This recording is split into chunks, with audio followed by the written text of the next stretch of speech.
AITA for refusing to go to my sister's wedding after finding out only our side of the family were having to pay to attend?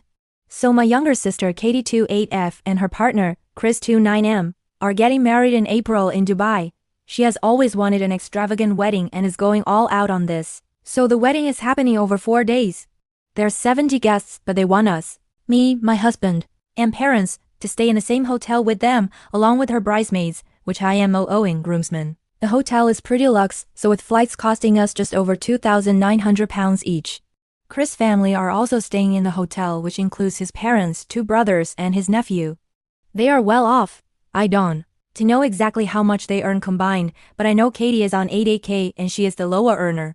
But about 6 months ago, Chris and Katie came to us and asked to borrow 17K more. They stressed it would be a loan paid over time and said the venue had increased the price. Dubai law was different, blah blah blah, they paid this money or they lost a lot. We believed them and I offered to loan 7,000 and my parents the other 10K. So long story short, I have since found out through someone else that the 17K wasn't for the venue. It was for Chris' family to fly over there. They saw how much it was going to be, didn't want to pay and refused to go.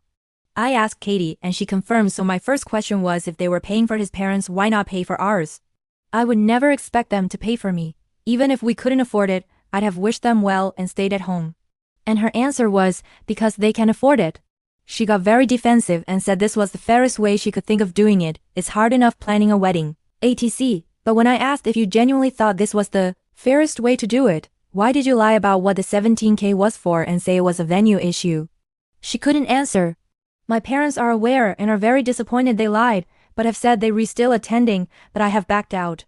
To me it feels like my parents are being taken advantage, and if they couldn't afford to pay for both our and Chris' parents and his brothers and nephew, then they shouldn't have just paid for the 4 parents or no one at all. And they especially shouldn't have lied about it.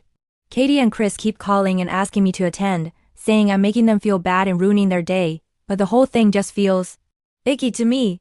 I'm genuinely an open book, so be brutal. Am I being an here? Should I just suck it up and go? Edit. Crumbs. That's a lot of comments, haha. Thanks so much everyone. Just wanted to answer a couple of comments that have come up a lot. The repayment. My husband's brother is a solicitor and he kindly drew up a contract and repayment plan for both myself and my parents, so the money will be paid off within 12 months of the wedding. If they don't stick to this, I have access to a free solicitor, haha. I hope it won't come to that, but that's why I have the papers for the worst case scenario. Asking for the 7K back. I might be a soft touch, but asking for this back feels like a step too far. Like I'm mad as hell but not enough to actively try to ruin their wedding a few weeks before, which it feels like, right now at least, is what I would be doing. But hey, give me a few more days to stew. Edit 2. Thanks again for all the feedback everyone. Just another quick FYI, a few people have asked about Chris' family or seem to have the impression they re well off. I'm obviously not privy to their financial situation, but what the limited amount I do know from what Katie has said, Chris and his family grew up very poor. Before all this, I always thought Chris was a lovely guy, but I had caught him in the odd but harmless white lie, things like where he went to school, the type of house he grew up in, etc. I get the impression he is embarrassed or resentful of his upbringing given their lack of money, and this is how he now values his own self-worth, by his much money he has. My guess is when his family said they couldn't go, he panicked and worried people who asked why they weren't there, and he would either have to say they couldn't afford it or he couldn't afford to pay for them.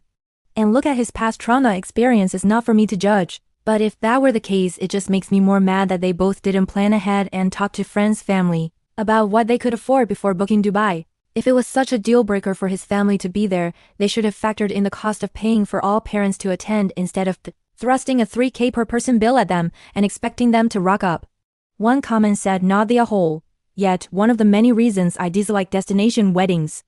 They read the penultimate egocentric events. The EP replied, hahaha, I totally get this. We had a destination wedding in Italy as well, TBH. However, before we booked it, we did rough price checks in terms of how much it would cost everyone before we booked. It actually ended up being cheaper than a lot of places in the UK, but also made a list of what we could afford to pay for, and who our non-negotiable were in terms of if there were certain people who couldn't afford it, then we just book somewhere in the UK. It worked out in the end. We had 15 people and we paid for everyone's hotel room, and the flights were about £240 each, so we counted that as everyone's gift to us, as we figured after travel, gifts, etc., it probably wasn't far off what people would pay to attend a local wedding.